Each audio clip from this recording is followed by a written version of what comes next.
I pushed open the front door and was hit by the sharp smell of paint before I even dropped my bag.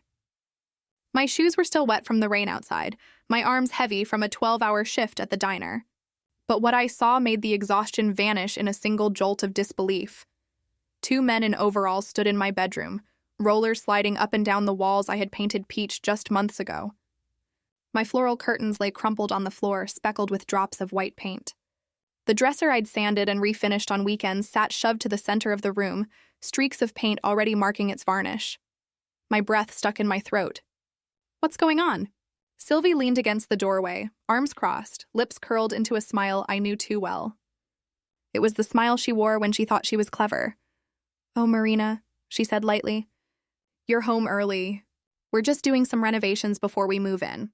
Thought we'd surprise you." Her tone was casual, as if she were commenting on the weather, as if these walls were hers to change. The younger painter froze mid-stroke and glanced at me apologetically. But Sylvie didn't flinch. My legs felt unsteady beneath me. For months, this house had been my promise to myself, my proof that years of overtime and saving meant something. And here she was, treating it like a canvas for her plans. I wanted to shout, to demand an explanation, but all that came out was a strained whisper. "Move in?" Sylvie tilted her head, smug and certain. "You'll see. It'll be better this way." The smell of wet paint swirled around me and my chest tightened as if the air itself were closing in. I realized then this was only the beginning. The words "move in" clung to me like wet clothes. And as I stood in that ruined room, my mind slipped backward to the path that had led me here. For years, I had lived paycheck to paycheck, clocking in before dawn at the diner on Lancaster Drive, the kind of place where the neon sign never turned off and the smell of fryer oil clung to your skin even after a shower. After each shift, I'd scrape together tips, count out quarters from the register I'd worked, and slide whatever was left into a small envelope I kept hidden in my closet. Student loans took their cut first. Then rent on the shoebox apartment I shared with a leaky ceiling and paper-thin walls. Utilities, groceries, the bus pass each month felt like bleeding out slowly, but I learned how to stretch $1 until it bent. Nights off weren't for rest, but for side gigs, bussing tables at catered events, scrubbing kitchens for extra cash, even babysitting when I could. Some weeks I thought the savings would never matter. But I kept at it. When friends bought new clothes, I patched mine. When coworkers ordered takeout, I packed leftovers in reused containers. Every sacrifice had a purpose. Then on my 26th birthday, I signed the papers for a weathered bungalow on the north side of Salem. It wasn't much. 2 bedrooms, a patch of yard, peeling paint on the siding, but it was mine. Paid with every dollar I had fought to keep. I remembered standing in the empty living room, listening to the silence, realizing I had finally bought myself a kind of freedom no one could evict me from. Or so I thought. And now with Sylvie's voice echoing through the hall, that freedom felt like it was slipping through my hands. After that first shock, Sylvie began appearing more often, never calling ahead, just sliding into my weekends as if she were entitled to the space. At first, she brought coffee or a bag of groceries, presenting herself as thoughtful, but the conversations always turned sharp. "You're what, 27? She said one Saturday, surveying the half-painted trim I'd been working on. "You're too young to manage all this responsibility. Houses aren't like apartments, Marina. They eat money, and you don't even know what you're getting into." I swallowed back the words I wanted to say, that I had worked every hour for this place, that I'd counted pennies and walked home in the rain to save on bus fare. Instead, I found myself staring at the chipped paint on my brush, wondering if maybe she was right. Other times, she circled the subject of my job. "Still at that diner, honey? How long do you think you can keep that up? What if you get sick? What if something happens?" The way she said it made my hands clench because I had asked myself those same questions late at night, lying awake under the hum of the refrigerator. When Daniel, her husband, came along, he didn't bother with the soft tone. He stepped into the living room and announced, "This place would run better if we helped manage it. You've never owned property before. Mistakes cost money, and we could save you from that." I laughed nervously, but inside I felt a pit open. Their visits left me drained, second-guessing choices I'd been proud of just days before. Was the mortgage too much for me? Was the roof worse than I realized? Was I selfish for wanting to do this on my own? By the time they left, I no longer felt like the owner of my own house. I felt like a tenant waiting for approval. And when Sylvie slipped her hand into mine at the door, squeezing with false warmth, I realized I couldn't tell if she was offering comfort or tightening her grip. One Friday evening, I came home late from the diner, my hands raw from scrubbing pans, and noticed the couch wasn't where I'd left it. It was angled toward the window instead of the television. A stack of my cookbooks sat in a neat row on the coffee table, as though someone had been curating them for display. My first thought was that I was too tired, that maybe I had shifted things around and forgotten. But the next morning, the kitchen confirmed the truth. My spices had been reorganized into matching jars, labels turned forward like a store shelf. Pots I kept within reach were shoved into higher cabinets. Even my coffee mugs, each chipped but precious, were stacked in the wrong order. The air smelled faintly of Sylvie's perfume, the one she wore when she wanted to seem put together. The realization sank in. She had been inside without me. I checked the doors, but nothing looked forced. That's when the memory hit. 2 weeks earlier, Sylvie had asked if she could run out to her car and needed my keys to grab something she'd left behind. She must have copied them then. When she stopped by the next weekend, she was all smiles. "You really should let me help you keep this place organized.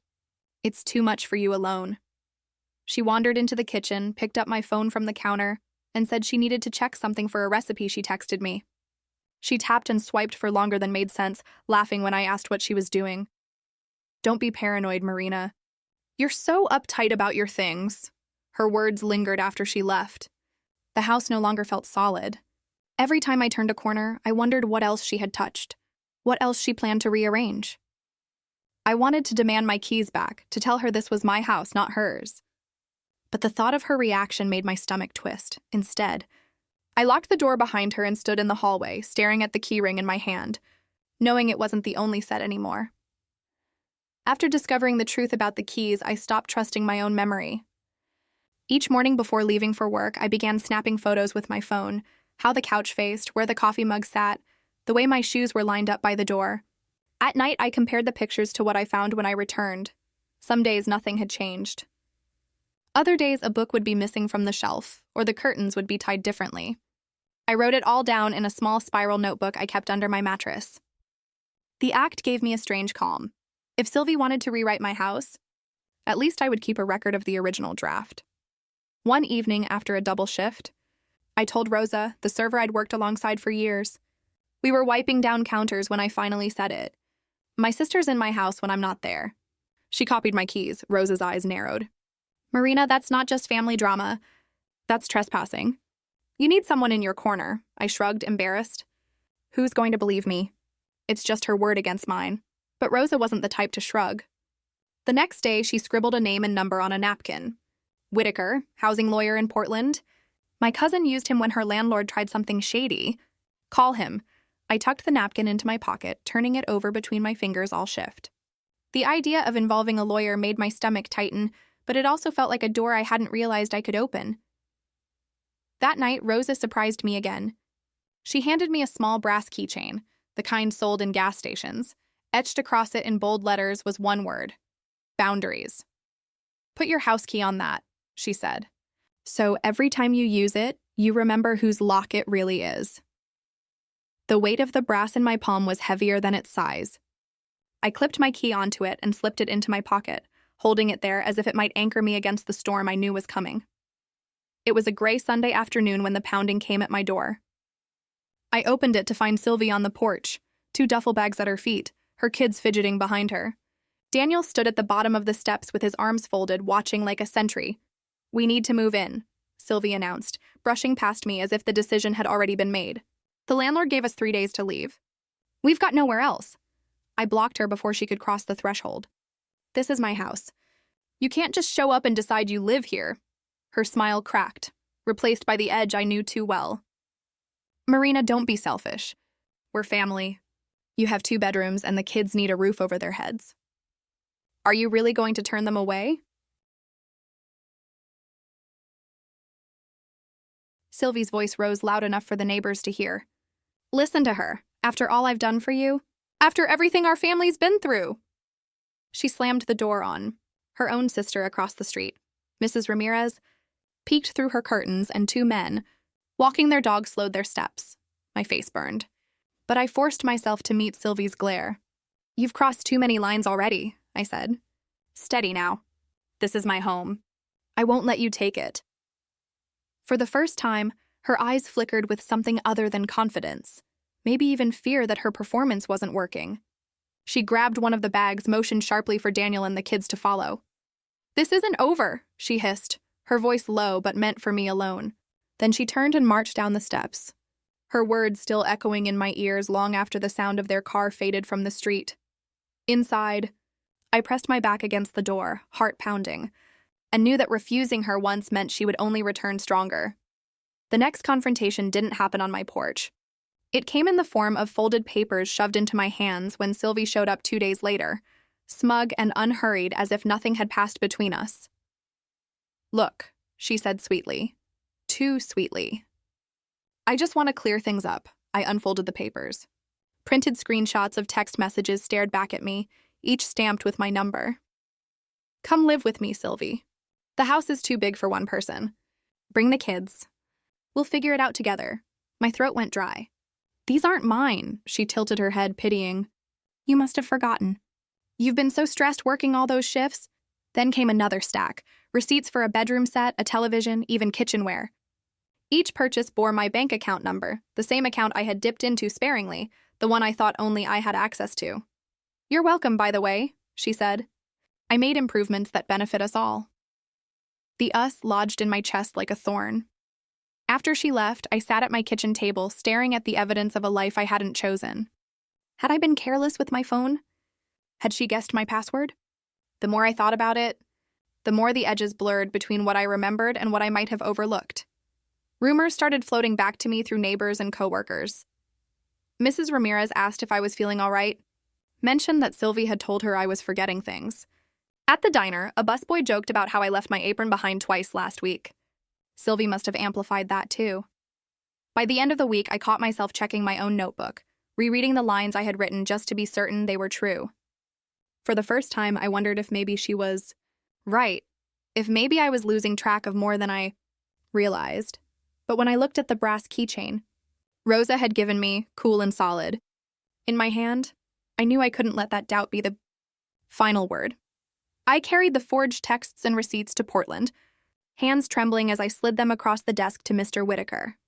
He was calm, gray-haired, the kind of man who spoke only after weighing every word. He studied the papers, then glanced at me. "These messages aren't genuine," he said, tapping one with his pen. "Metadata doesn't lie. There are markers of an app-generated conversation. If she presents these in court, we can dismantle them." The knot in my chest loosened slightly, but only slightly. She's already spreading stories that I'm unstable. People believe her? That's why you need more than your word. Document everything: photos, dates, times, witnesses. 2 neighbors who saw the porch argument, co-workers who can vouch for you. It all matters. I nodded, clutching my notebook tighter. "And one more thing." He leaned forward. "Change your locks immediately. Every door, every entry. Do not wait." That night I barely slept, turning over every sound in the house, imagining Sylvie slipping in with her copy. At dawn, headlights swept across my yard and a battered pickup rolled to a stop. Rosa's brother-in-law Mark stepped out with a toolbox. He worked quickly, hands sure, moving from the front door to the back gate, then the side entry I rarely used. I watched each old lock drop into his bucket like dead weight. When he pressed the new brass keys into my palm, their edges cool and sharp, I felt a flicker of control return. "You'll want 3 sets," he said. "One for you, one backup somewhere safe, and one with someone you trust." I slipped one onto the keychain Rosa had given me. The word boundaries gleamed in the early light. For the first time in weeks, I felt the house tighten back around me like a door finally shut against a storm. But I also knew storms didn't disappear just because you latched the windows.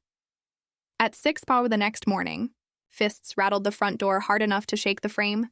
I opened it to find 2 officers on the porch. Sylvie stood behind them with a folder clutched to her chest and triumph in her eyes. "Ms. Hale," one officer said, "we've received a complaint. Your sister claims you're holding her belongings and preventing her access to the property." Sylvie stepped forward, flipping open the folder. "She invited us to live here. I have the texts. She just forgets." She handed them the same forged messages I'd already shown Mr. Whitaker, each line dripping with a version of me that didn't exist. My hands shook, but I forced myself to speak. Those are fake. This house is mine, and I never gave permission. I fetched the folder I'd prepared, the deed with my name alone, printed photos showing furniture moved without consent, and my notebook filled with dates and details. The officers looked unconvinced, glancing between us when headlights cut across the yard. Mr. Whitaker stepped out of his car, briefcase in hand. He greeted the officers calmly and asked to examine Sylvie's printouts. "This is fabricated," he said after a minute, pointing to the inconsistencies. "The metadata shows it was generated by a third-party app. If this goes further, the forgery itself could be prosecuted." The officers stiffened. One turned to me. "Do you want these items removed from the house now under supervision?" "Yes," I said, my voice steadier than I expected. For the next hour, Sylvie and Daniel carried their suitcases and boxes out under the officers' eyes. The bedroom set they'd bought with my stolen money went too, piece by piece until the house stood bare of their presence. When the patrol car finally rolled away, silence fell heavy and clean. I stood at the window, brass key warm in my hand, knowing the final word hadn't yet been spoken. The morning after the police left, I walked through each room slowly, letting the quiet settle into my bones. For the first time in weeks, there were no unfamiliar footsteps, no perfume lingering in the air, no furniture shifted from its place. It was just me and the house I had fought for. I didn't waste time. That same week, I filed for a restraining order with Mr. Whitaker's help. The paperwork was exhausting, but I signed each page with a steady hand. At night, Mark returned to install a small camera by the front door and another near the back gate. Watching the screens glow on my phone gave me a strange comfort. The house was no longer open ground. It was mine to defend. Rosa came by with bags of potting soil, and together we planted daisies and lavender along the walkway. I knelt in the dirt, pressing roots into the earth, feeling something loosen inside me with each handful of soil. This was my line drawn in petals and stems, my proof that beauty could grow even after intrusion. When the garden was done, I went inside and hung the brass keychain Rosa had given me on a nail in the kitchen wall. The word boundaries gleamed against the paint. I stood there for a long time, staring at it, remembering how small and fragile I had felt when Sylvie first crossed my threshold. Now at 27, I understood that independence wasn't guaranteed by a deed or a set of locks. It was a choice I would have to defend again and again. Fragile, yes, but still mine. When freedom arrives too early, do you protect it with fear or with pride?